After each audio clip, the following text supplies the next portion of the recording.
안녕하세요. 네, 오랜만입니다. 제가 영상을 올린 지가 한 3주 정도 돼버린 것 같아요.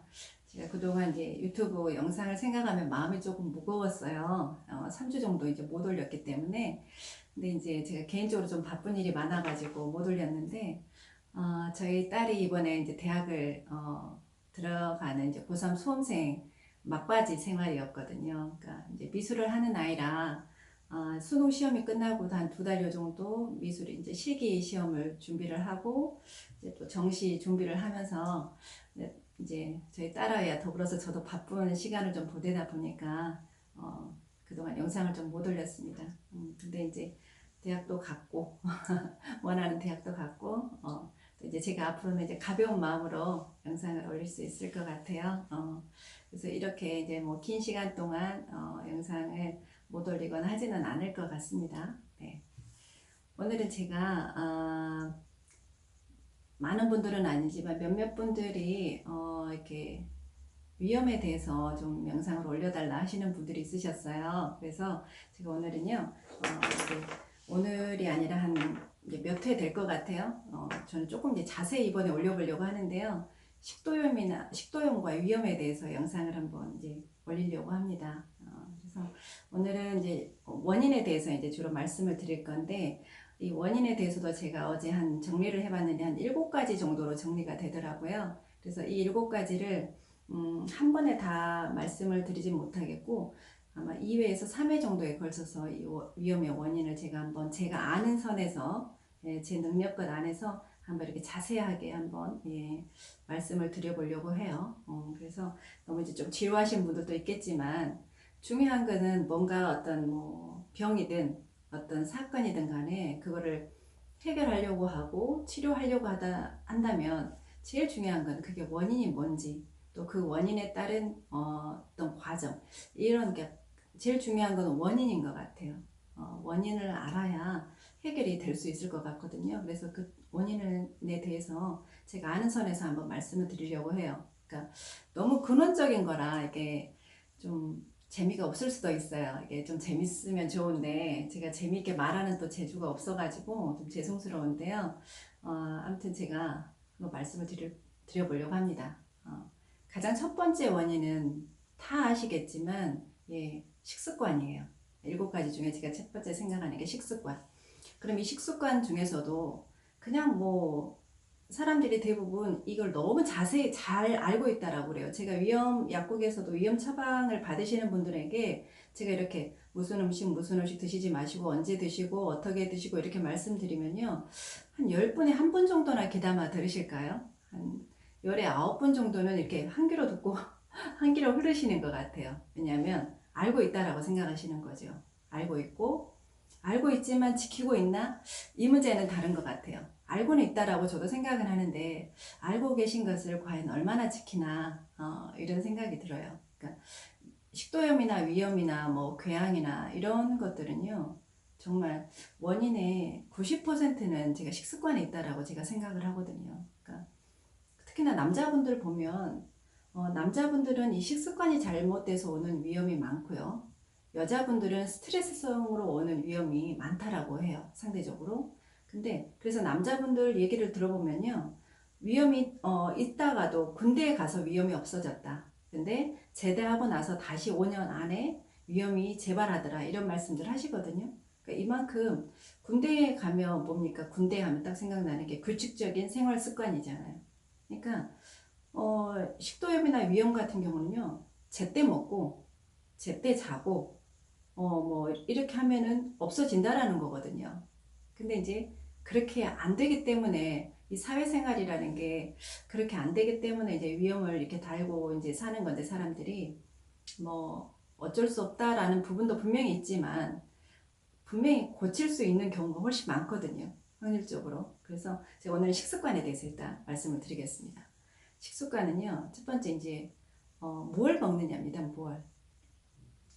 그러니까 이제 뭘 먹느냐에 따라서 이제 위험이 되고 안 되고의 차이인데요.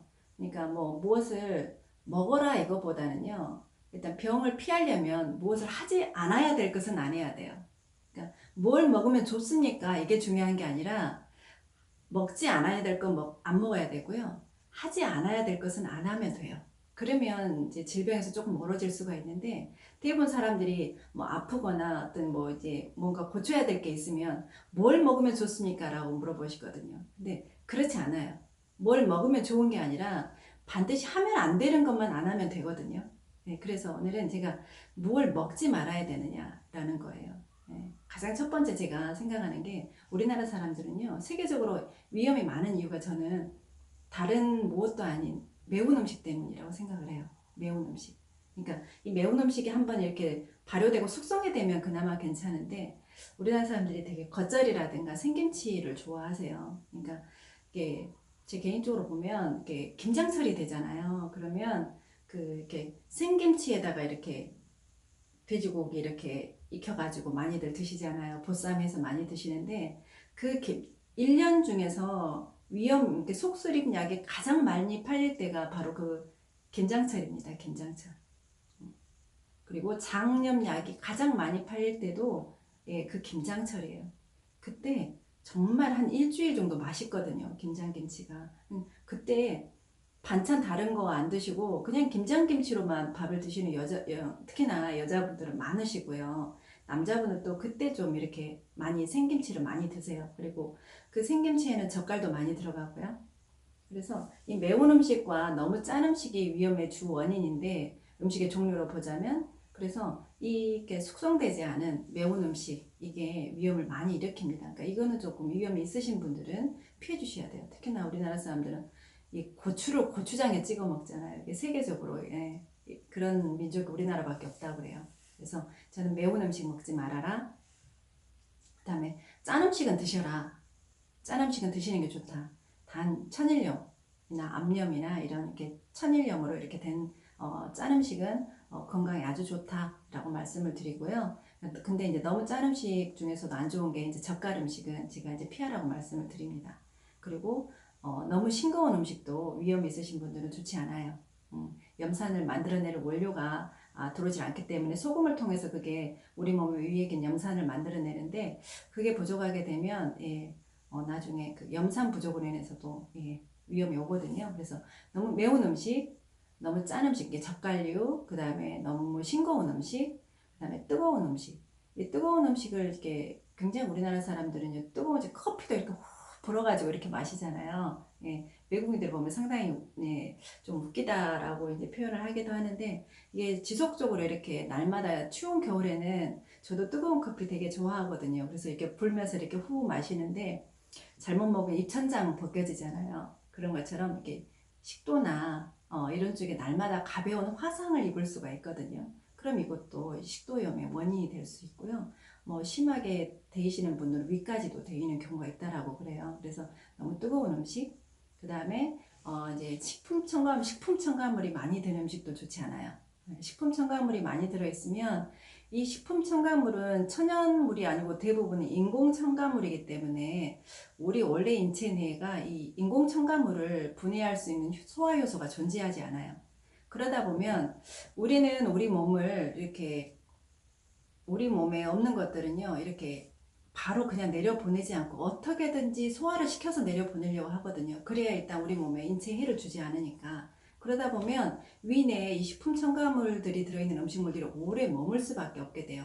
소화가 안 돼 있으니까. 그러다 보면 계속해서 위산이 분비가 되고, 이게 이제 과산증의 원인이 되거든요. 그래서 식품 첨가물이 많이 들어있는 음식은 먹지 말아라. 위험 있으신 분들. 그러니까 지금 제가 너무 매운 음식, 그 다음에 너무 뜨거운 음식, 너무 싱거운 음식, 짠 젓갈류, 그 다음에 식품 첨가물이 들어있는 음식을 지금 제가 말씀을 드렸어요. 이거 정도만 피하셔도 위험에서 많이 벗어나실 수가 있을 것 같아요. 그 다음 이제 두 번째는요, 식습관 중에서도 제가 지금 첫 번째 뭘 먹느냐에 대해서 말씀을 드렸고, 두 번째로는요, 이 음식물들을 언제 먹느냐입니다. 이렇게 규칙적인 이제 식습관 중에서 이제 언제 먹느냐가 중요한 건데요. 제때 먹어야 된다라는 말입니다. 그러니까 나는 직업 때문에 어쩔 수 없어요. 그럼 이건 저도 어쩔 수 없어요. 직업 때문에 어쩔 수 없으면 없는데, 대부분 사람들이 그럼 이거를 먹을 때 먹고 잠잘 때 자고 해야 되는데, 제가 말씀드린 것은 이제 야식을 하시는 분들이 있어요. 야식.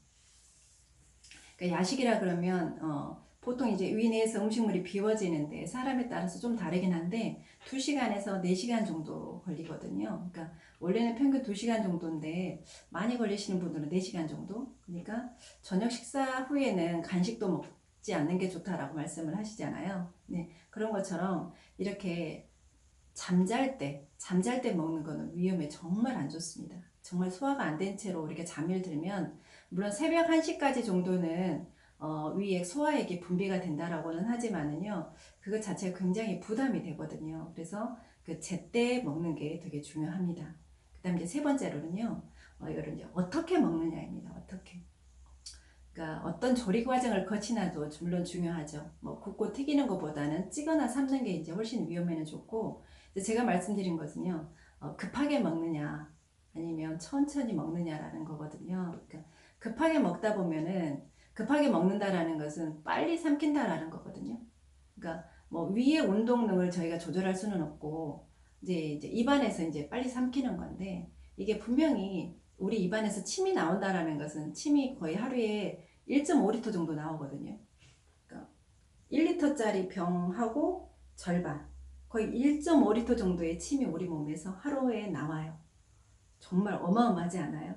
그러면 이게 나오는 이유가 있을 거예요. 근데 이게 나오는 이유는 물론 우리가 뭐 입안을 살균하고 이런 뭐 효능도 있지만 정말 중요한 거는 음식물을 소화시켜서 내려보내기 위해서 침이 나오는 거거든요. 그래서 음식물에 있는 균도 살균을 하고, 그 다음에 이제 프티알린이라는 이 단백질, 아니 탄수화물을 전분을 분해해서 엿당으로도 만들고, 뭐 이렇게 해서 어떤 소화 과정에 전처리를 하고 나서 위로 가야 위가 하는 일에 부담이 적어지면서 산분비라든가 이런 게 적절하게 이루어지는데, 그러지 않는다라는 거예요. 그러니까 저희 아들도 그러거든요. 군대 가 있는 아들도 그냥 한 10번도 안 씹고 삼키는 것 같아요. 그래서 제가 아들한테 그러거든요. 너 침만 발라서 먹냐? 이빨이 있다는 것은 씹어서 삼키라는 거다. 예, 침만 바르라는 것이 아니다라고 말을 잔소리를 하는데, 이게 진짜 그 위험이 있으시는 분들, 급하게 드시는 분들이 상당히 많거든요. 근데 그런 분들이 정말 고치기 힘든 것 중에 하나가 이렇게 음식 삼키는 것 같아요. 정말 급하게 삼키시거든요. 그러니까 우리나라 이제 음식이 외국에 비해서 이제 예전 이제 우리나라 음식이 대체로 이제 삶고 데치는 게 많기 때문에 소화에 대해서 큰 부담이 없는 게 이제 사실이기도 해요. 전통 음식들 보면. 그때 보면 그럼에도 너무 급하게들 드세요. 성격이 급하셔가지고 그러다 보면 위에 부담이 많아지고 위산이 분비가 많아지는 것은 어쩔 수가 없고, 또 소화가 안 된 채로 가면 위 내에서 소화를 많이 시켜야 되기 때문에, 오래 시켜야 되기 때문에 오랜 시간 위 내에 정체를 하게 되면서 위벽을 자극하게 되는 건 어쩔 수 없거든요. 그러니까 어떻게 먹느냐도 굉장히 중요합니다. 천천히 드실 필요가 있는데 참 고치기 어려워요. 그 다음 네 번째는 얼마나 먹느냐입니다. 그러니까 가장 이상적으로는 자기 위가 배부르다고 느끼기 전에 3분의 2 정도 드시는 게 가장 건강한 적정량이라고 그래요. 근데 저도 그러고 외식을 하게 돼 보면 과식을 하게 되죠. 과식을 하게 되고 그래서 이제 특히나 이제 외식이라는 게 저녁에 많이 이루어지기 때문에 잠들 때까지도 그득한 채로 이제 잠이 많이 들거든요. 그러면 이제 아침에 얼굴도 붓고 이제 몸도 무겁고 그러는데요. 이런 게 또 위험이 있으신 분들은 아주 안 좋은 식습관 중에 하나입니다. 그래서 제가 이렇게 4가지 정도로 식습관을 정리해 봤는데, 한번 이렇게 생각들을 한번 이렇게 정리를 해 보셨으면 좋겠어요. 이 자기가 이 4가지가 거의 다 해당이 되시는 분들이 상당히 아마 많으실 겁니다. 근데 이런 게 어느 정도 교정이 되지 않으면 약만으로는 위험을 극복하기가 참 힘들다라는 거, 그건 어쩔 수 없는 사실이거든요. 그러니까 이런 것들을 이렇게 조금씩 자기가, 이거는 누가 해줄 수 있는 게 아니고 자기 자신이 스스로 교정해 나가는 수밖에 없습니다.